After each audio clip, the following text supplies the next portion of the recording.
Terima kasih pemirsa Simak 5 TV, Anda masih menyaksikan kami. Anda juga bisa menyaksikan tayangan program kami di JPN Stream. Silakan Anda download di Play Store atau Anda juga bisa langsung mencari channelnya di 59 UHF. Pak Mas An, tadi kita sebelum break kita sudah berbicara banyak tentang kinerja dan juga peran-peran DPRD selama setahun ini. Target-target apa Pak yang di tahun pertama ini yang sudah dicapai oleh DPRD Kabupaten Kudus terkait dengan kinerja dari DPR, Pak? Ya, alhamdulillah di setiap pembahasan RAPBD kita tepat waktu. Pembahasan APBD kita tidak pernah molor dari apa yang sudah menjadi aturan dari Kementerian Dalam Negeri, yaitu maksimal 30 November kita selesaikan. Dan kita selalu tepat waktu.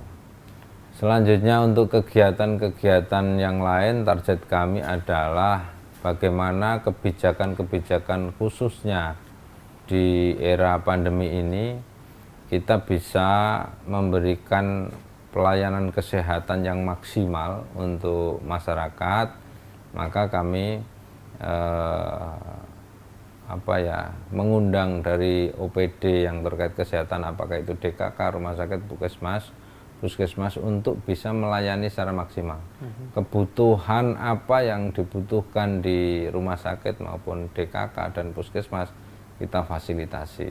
Karena anggaran kita yang kita sediakan untuk penanganan COVID ini cukup besar dan memang sekali lagi penanganannya ini harus masif karena virus ini juga berkembang secara masif. Maka kebijakan pemerintah daerah sangat penting untuk mendukung penuh terhadap antisipasi penularan itu dengan mengalokasikan anggaran yang cukup, yang tentunya sudah ada, dan OPD mempunyai semangat yang sama untuk melawan virus corona ini. Di DPRD, alhamdulillah kita melalui eksekusinya itu adalah di eksekutif. Kita tidak sebagai eksekusinya untuk pengguna anggarannya, kita hanya pengawasan. Maka kita di samping melakukan pembahasan tepat waktu, kita juga iuran.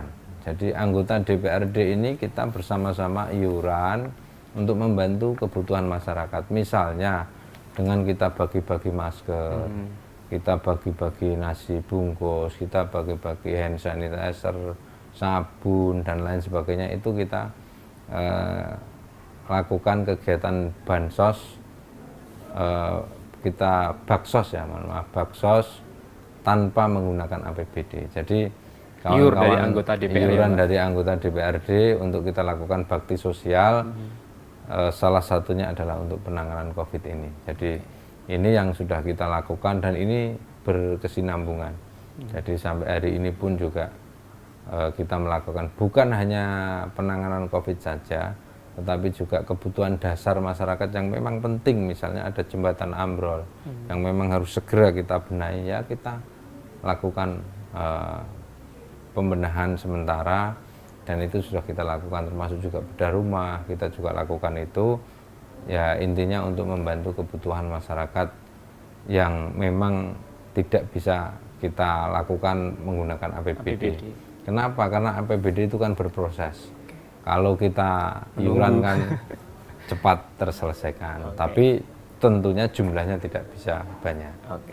Nah, terkait dengan hal tersebut, tentunya selama setahun ini Pak Mas An ada kendala atau target yang belum tercapai. Misalnya kalau ada Pak, apa sih kendala yang paling istilahnya itu menghambat dari kinerja selama setahun itu yang akhirnya target-targetnya tidak tercapai Pak Mas An? Sebetulnya secara kendala tidak ada. Jadi kita karena mampu membangun komunikasi yang baik, semuanya terselesaikan. Jadi kalau ada hal-hal yang sifatnya mungkin ada kendala tentang komunikasi, ya kita komunikasikan dengan Pak PLT Bupati. Kenapa? Karena insya Allah ketika kita komunikasikan baik terkait dengan anggaran dan pelaksanaan akan kita terselesaikan dengan baik pula. tentunya pemirsa, inilah peran DPRD menjadikan Kudus sejahtera. Sekali lagi ya Pak, kuncinya adalah komunikasi yang baik antar eksekutif dan legislatif supaya program-program berjalan dengan baik. Karena memang dari DPRD sendiri ini kan tidak bisa mengeksekusi ya Pak, hanya bisa mengawasi dari kinerja-kinerja dan kebijakan-kebijakan. Nah, terkait mungkin Pak dengan perda-perda atau apa yang sudah sudah dibentuk atau sudah diselesaikan, atau ada lagi nggak Pak selain itu? Ya, perda-perda kita selesaikan, kegiatan bakti sosial juga iya.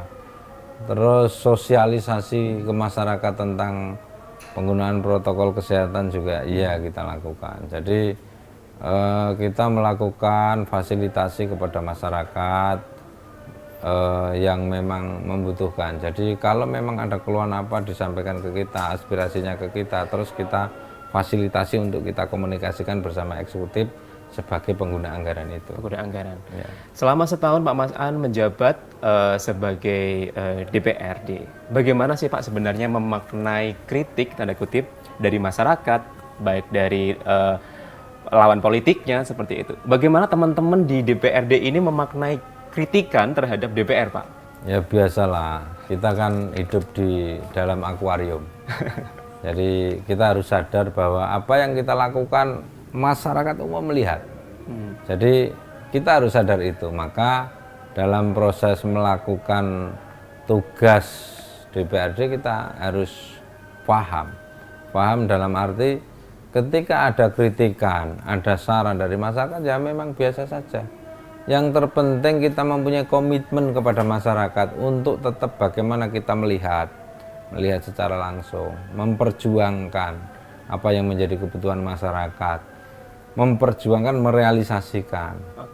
Jadi saya itu menyampaikan kepada kawan-kawan, mari kita melihat, mendengar, memperjuangkan dan merealisasikan.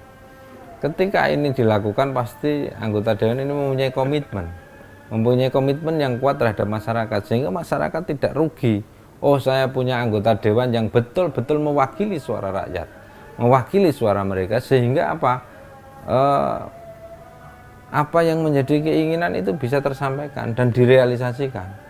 Saya selalu sampaikan itu kepada seluruh kawan-kawan anggota DPRD, ya sadar kalau kita itu bekerja banyak dipantau oleh masyarakat, dan kita harus sadar tentang amanah, komitmen yang harus kita lakukan kepada masyarakat. Yaitu tadi, mampu melihat, mendengar, memperjuangkan, dan merealisasikan. Oke, Pak Mas An, kita harus break sejenak. Dan pemirsa, kita akan break sejenak, sesaat lagi juga akan kembali. Tetaplah bersama kami di Bangga Kudus.